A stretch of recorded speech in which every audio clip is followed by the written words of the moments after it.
Muito boa tarde, meu nome é Ariel Fontinelli e estamos iniciando mais uma live, mais uma entrevista aqui no portal O Poder.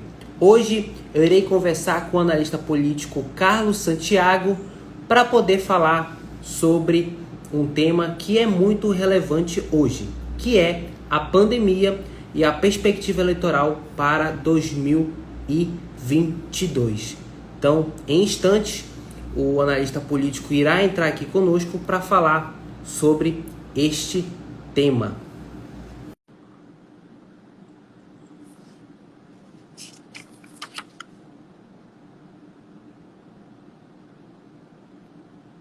Opa, Opa, tudo bom? Boa tarde. tudo bem? Joia, tudo. Estou muito feliz hoje. Então, muito boa tarde aí ao senhor, né, a todos que estão assistindo. Queria agradecer também o senhor por dedicar o seu tempo para conversar com a gente. Eu que agradeço o portal, acho que o portal vem contribuindo muito com o debate sobre a política local, política Uhum. nacional, até a política internacional, no sentido da gente promover cidadania e fazer com que o eleitor se sinta preparado para votar de forma muito decente, muito responsável, né? Com certeza, Carlos. Então, já para iniciar, né, para a gente não ficar enrolando aqui, eu queria que, se a gente fizesse uma análise, né, de cada eleição, a gente sabe que cada eleição tem uma narrativa, né? Se a gente voltar alguns anos atrás, para as eleições de 2018, ela, ela teve vários segmentos, várias características. Isso aqui deu ruim. Não conseguiu entrar rapidamente.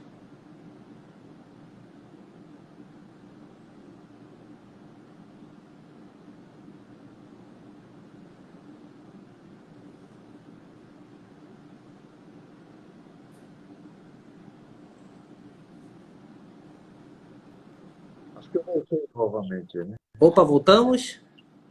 Voltamos aí. Tá. Então você Então, estava explicando que cada eleição tem uma narrativa, né? uhum. Só continuar a pergunta que eu tava, quando eu fui finalizar, acabou cortando. Tudo bem.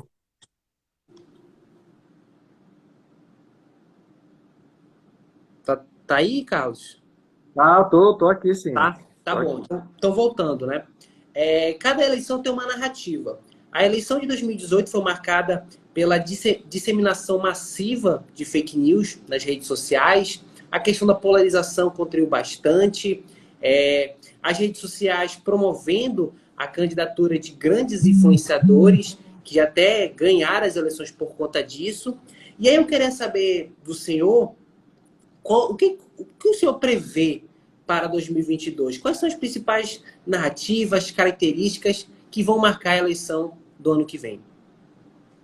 Olha, no ano de 2016, na eleição anterior a 2020 para as prefeituras, foi marcada por um discurso muito forte com relação à renovação política no país, né? Uhum. E aí, o discurso, inclusive, era um discurso anti-classe política, né? Anti-sistema político. E na esteira desse discurso se elegeu muita gente. Se elegeu, por exemplo, o Dória, em São Paulo, elegeu, por exemplo, no Rio de Janeiro, o prefeito do Rio de Janeiro foi eleito, o prefeito de Belo Horizonte, o Calil, foi eleito, e foi eleito inúmeros outros em várias capitais. Inclusive, o número de reeleição em 2016 não passou de 43%. Agora, no ano de 2000, sim, aí temos a próxima eleição de 2016, que foi a eleição para a presidência da República, né, para governadores de estado, Uhum. senadores, deputados federais em 2018. E lá esse discurso também foi muito forte. O discurso antipolítica tradicional, né, anti-sistema político, antipartido político. E em 2018, por exemplo, foi eleito o Bolsonaro por um partido minúsculo, um partido que quase não existia, né? Não tinha tamanho, não tinha era um partido pequeno, né? O PSL. Foi eleito o governador do Rio de Janeiro, o Issa, né? O Itza, né? Witzel. O Witzel, Witzel, isso. Witzel. Foi eleito, por exemplo, em Minas Gerais, o Zeima. Foi eleito aqui, por exemplo, no Amazonas, o Wilson Lima. Foi eleito em Roraima um governador, né? Então, quer dizer, tivemos aí inúmeros novatos na política por conta desse discurso, né, do novo, do antissistema político, né? E agora, no ano de 2020, você teve um movimento conservador, quer dizer, aquele movimento 2016 da nova política, né, que foi forte também em 2018, em 2020, ela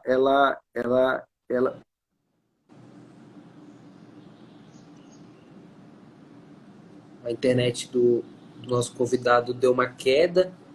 Vamos aguardar aqui. Opa, voltou?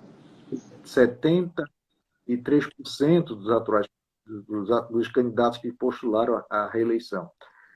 Você voltou agora, eu estava colocando o seguinte, que em 2016 houve um movimento de renovação política, um discurso, uma narrativa muito forte, como você disse, né? Em 2016, em 2018 isso ganhou a presidência da República, vários governos de Estado, mas em 2020, por conta da pandemia, né?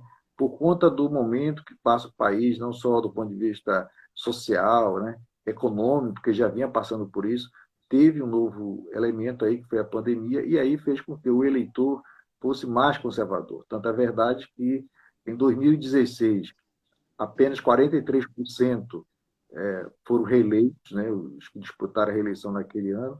Agora, em 2020, foram mais de 76% de reeleição. Então, significa que o eleitor foi mais conservador agora. Aquele movimento deu uma freada. E para 2022, o cenário de 2022 se apresenta também como um cenário numa perspectiva de eleição de políticos com maiores trato com a administração pública, mais experiente. Eu acho que a pandemia serviu para alertar o eleitor no sentido de que tem que ter muita responsabilidade na hora de votar, principalmente não votar em pessoas que não tenham não participou de nenhuma gestão pública, não administrou, não tem um grande lastro administrativo, né? Nem na iniciativa privada, nem no setor público. Eu acho que 2022 vai se caracterizar um pouco como uma campanha mais de pessoas com experiência. Entendi. Então, o senhor falou sobre a eleição do ano passado, sobre a questão do conservadorismo, e se a gente analisar, né, o antipetismo ainda continua bastante alto, né? Olha, o antipetismo ele já foi muito forte na eleição de 2016, por exemplo. O PT perdeu mais de 300 prefeituras em 2016. Não só o PT, mas partidos de esquerda. Na eleição de 2018, o PT perdeu muitos deputados, embora tenham feito uma bancada boa, muitos senadores, muitos governos. Então, quer dizer, não só o PT, mas também os partidos chamados partidos de esquerda. Em 2020, agora, não só o PT, mas também os partidos ditos de esquerda, o PSB, o PCdoB também perderam bastante prefeituras. Então, existe uma maré negativa do ponto de vista eleitoral para esses partidos, e aí esses partidos estão, talvez em 2022, vão ter que reformular suas propostas, suas ideias, a sua comunicação para buscar alcançar espaços perdidos. Entendi. Muito se cogita, né, nessa questão da esquerda, a possibilidade de uma criação de uma frente ampla, mas ainda não foi confirmado. E aí eu queria saber do senhor, né, sobre essa questão, lembrando que a gente está falando aqui, né, da eleição do ano que vem, que é a eleição para presidente, para governador, deputados e senadores. Você acredita que mesmo, né, com os níveis de rejeição do presidente Bolsonaro estar aumentando, mas mesmo estar aumentando, tem muitas pessoas, né, que que representam a base do governo, você acredita que a polarização de 2018 vai acontecer em 2022 ou não? Olha, na eleição passada, na eleição de 2020, a maioria dos candidatos lançados pelo presidente Bolsonaro ou apoiados pelo presidente Bolsonaro tiveram uma votação muito aquém da expectativa do grupo que apoia o Bolsonaro. Mas esses votos não foram para a esquerda. Né? Esses votos eles se dividiram entre outros partidos como, por exemplo, o MDB, como o DEM, como o PP. Como o Centrão. O famoso Centrão saiu aí muito vitorioso nesse aspecto aí. Então, quer dizer, isso significa que a eleição, primeiro, que a eleição era uma outra eleição, porque na eleição de 2018, quem não tinha experiência pública levava uma vantagem por conta da negação da política tradicional, mas em 2020, quem tivesse ali mostrando a experiência, né, um lastro administrativo, tinha vantagem. Tanto é verdade que na cidade de Manaus, por exemplo, os dois candidatos que foram para o segundo turno se apresentavam como pessoas experientes, né, na administração. Diferente, por exemplo, na eleição de 2018, que o Wilson Lima se elegeu com um discurso de estar completamente fora da política tradicional, da experiência política partidária. Exatamente. Então, tem que analisar bastante, porque na eleição de 2022, embora o presidente Bolsonaro não esteja tendo um bom desempenho nas pesquisas, mas também as próprias pesquisas demonstram que ele tem um apoio popular significativo pelas coisas que ele vem fazendo, né? pela situação econômica que o país atravessa, pela situação social do país, que é o aumento da pobreza, e também pelo momento da pandemia. Quer dizer, mesmo todo esse cenário adverso, o Bolsonaro tem mais de 30% de aprovação. Então, e ele também é detentor hoje da máquina federal, e isso aí ajuda muito ele. O difícil não está para o Bolsonaro. Claro que toda eleição é difícil para quem está fora e dentro do governo, mas nesse momento o mais difícil é para quem está fora do governo. Por quê? Porque há um conflito enorme entre os próprios partidos de esquerda, os partidos também que se colocavam antes como oposição ao governo começam a migrar para o lado do governo, como é o caso do PP, né, do PR, né, e o DEM, que colocava como independente, agora está indo para lá. Então, na seara da oposição, está muito mais difícil do que para o governo Bolsonaro para arrumar uma composição. E parece que o Bolsonaro caminha para fazer uma grande aliança eleitoral em 2022 com esse partido do Centrão, mais grandes grupos de comunicação, mais segmentos sociais ligados à segurança pública, mais pessoas ou lideranças ligadas a movimentos e igrejas religiosas. Quer dizer, então, ele vai ser um candidato muito competitivo na eleição de 2022. Entendi. Pensando nos políticos que atualmente estão ocupando os cargos públicos, como deputados, senadores, você acredita que a liderança dessas autoridades durante a pandemia será um fator determinante na escolha do voto?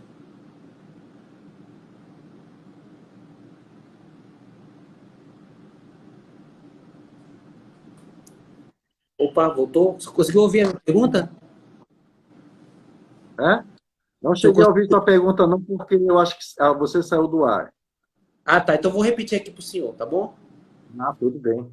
Tá. Eu falei que, pensando nas autoridades que atualmente estão ocupando os cargos públicos, a atuação deles durante a pandemia, o senhor acha que vai ser um fator determinante na escolha do voto?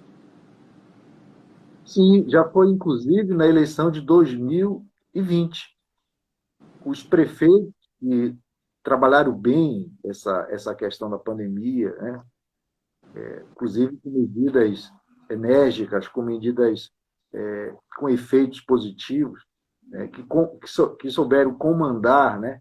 as suas administrações, eles saíram muito bem nas urnas. Tanto é verdade que o número de reeleição foi altíssimo, inclusive no Amazonas. No Amazonas, por exemplo, a reeleição do Amazonas beirou hoje a quase 70%, mais há 4 anos atrás, na eleição de 2016, não chegava a 32%, 33%. Então, o número de reeleição no Amazonas, nas prefeituras do Amazonas, principalmente do interior, porque na capital o prefeito candidato à reeleição foi altíssimo. Então, e isso se deve, inclusive, ao desempenho na pandemia, não só pelo desempenho de gestão, mas também pela facilidade em promover, inclusive, programas assistenciais, que nas eleições passadas você era proibido e agora, por conta da pandemia, muitas administrações, muitos administradores promoveram entrega de rancho, cartão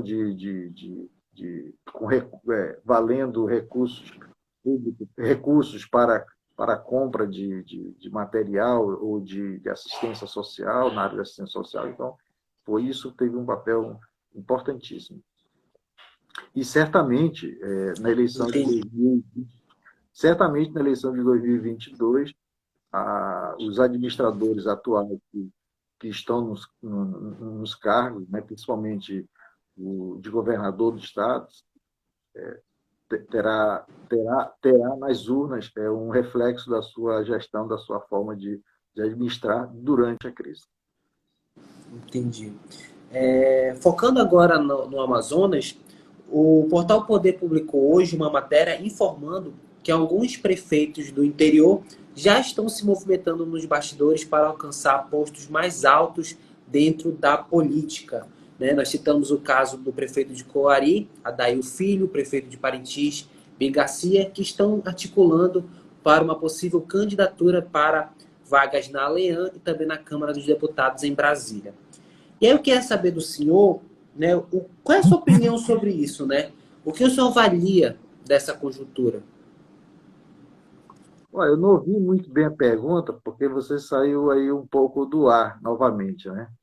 Tá. Mas o que eu tenho para dizer para você é que em 2022 será uma disputa para 8 cargos na Câmara dos Deputados, 24 cargos para a Assembleia Legislativa do Estado do Amazonas. Teremos a eleição de um senador, né? Escolha de um senador, e do governador e do vice-governador. Pela movimentação que se tem hoje do ponto de vista político, pelo desempenho, por exemplo, dos legisladores, tanto na Câmara dos Deputados como na Assembleia, eu penso que o tamanho da renovação será bem significativa, né, na eleição de 2022. Mas tudo isso vai depender muito da reforma política que está em curso hoje no Congresso Nacional. Então, o Congresso Nacional está em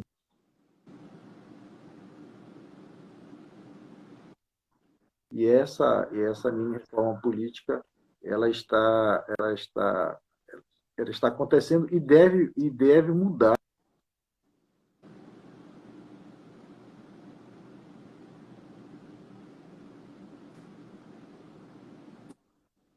No Congresso Nacional está acontecendo. Você que está voltando agora, eu estou falando que no Congresso, as eleições de 2022 terá impacto, terá uma renovação, sim, principalmente nas casas legislativas, mas isso tudo vai depender da regra do jogo. E a regra do jogo, quer dizer, a regra do jogo eleitoral está sendo discutido nesse momento no Congresso Nacional, quais são as modificações que irá acontecer para as eleições de 2022. E já se pensa, inclusive, modificar, por exemplo, a forma de financiamento das campanhas eleitorais, porque hoje é proibido o financiamento empresarial, né? Somente pode fazer doação para a campanha da forma individual e também os recursos do fundo eleitoral de campanha e do fundo partidário. Então, também está se discutindo no Congresso Nacional, por exemplo, a permissão ou não das coligações proporcionais, que para a eleição para vereador isso não funcionou, está vedado hoje pela legislação, mas o Congresso Nacional está discutindo várias.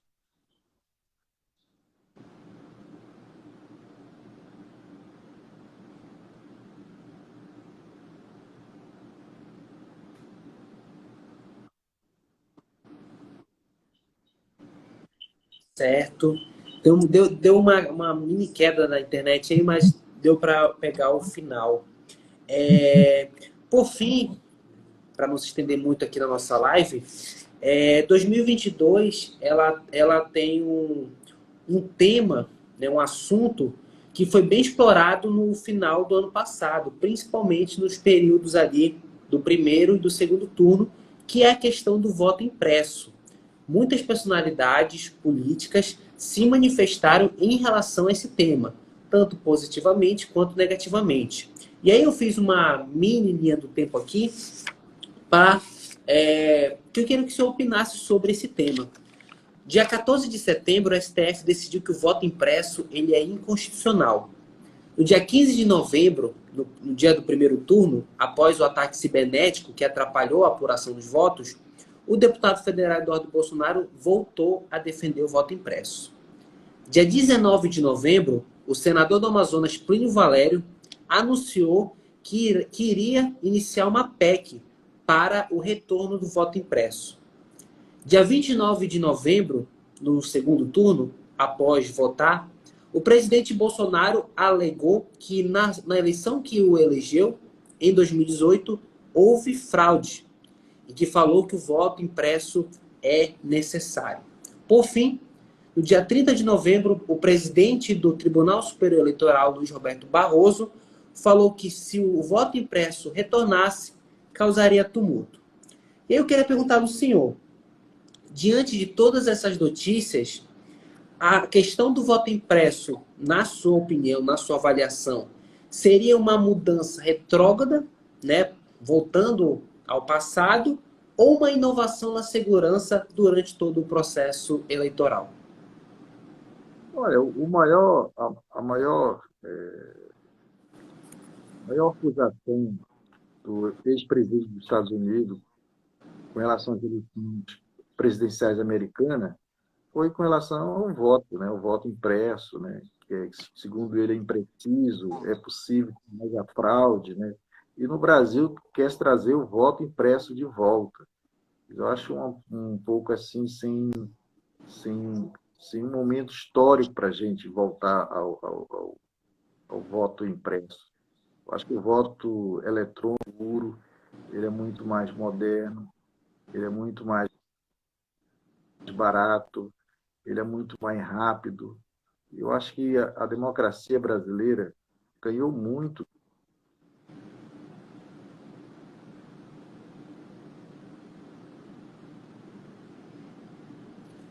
Vamos esperar aqui o nosso convidado voltar.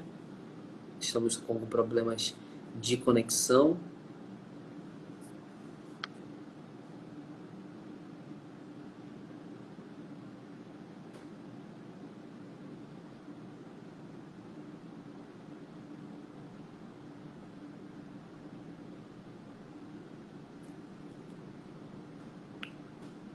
Bom, gente, o nosso convidado caiu, a conexão. Vamos tentar convidar de novo. E eu aproveito esse momento aqui que o nosso convidado, infelizmente, caiu aqui na nossa live. Se você tiver alguma pergunta para o nosso convidado, você pode mandar que nós iremos, no final, passar essa pergunta para ele, tá bom? Vamos ver aqui.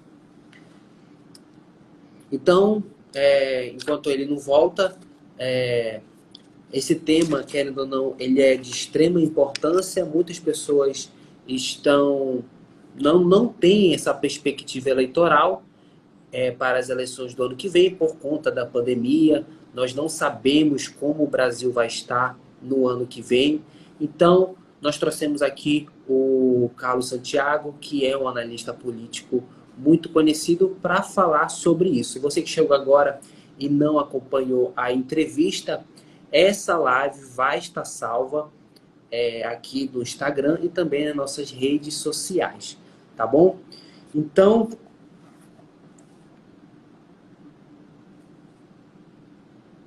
vamos só esperar aqui algum minuto. Se ele não retornar, nós iremos encerrar a live. Opa, ele mandou solicitação. Vamos aceitar aqui.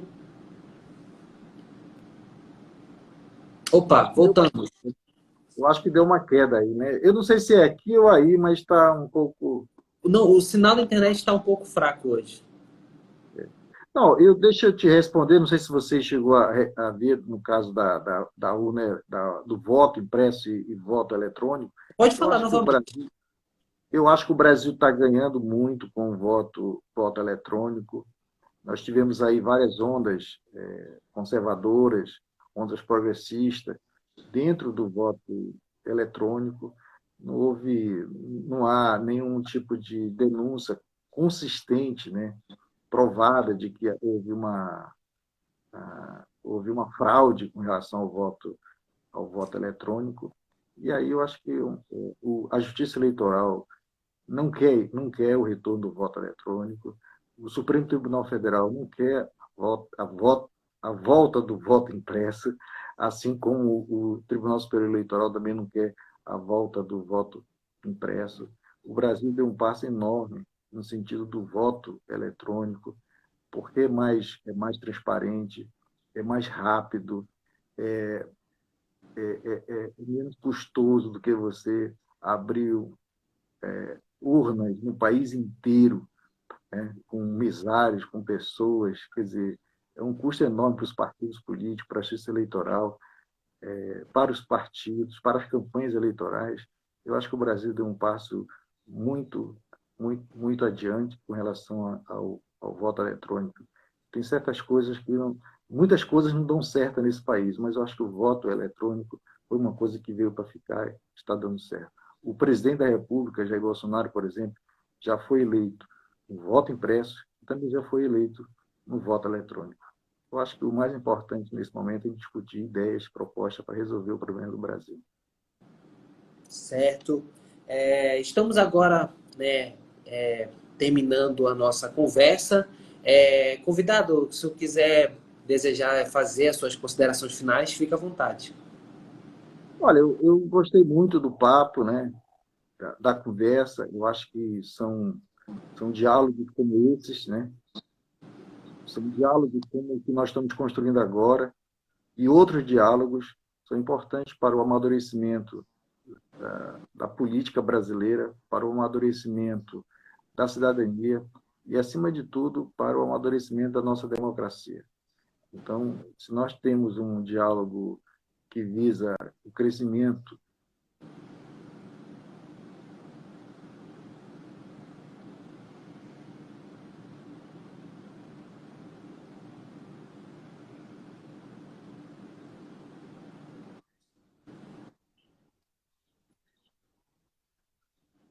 informações, termos boas ideias, passarmos notícias verdadeiras para que a sociedade tenha capacidade de escolher governantes com qualidade. Porque quando a sociedade escolhe governantes com qualidade, certamente quem ganha é a sociedade. Ganha no serviço público, ganha com os serviços melhores oferecidos. E é isso, esse é o nosso propósito, certamente.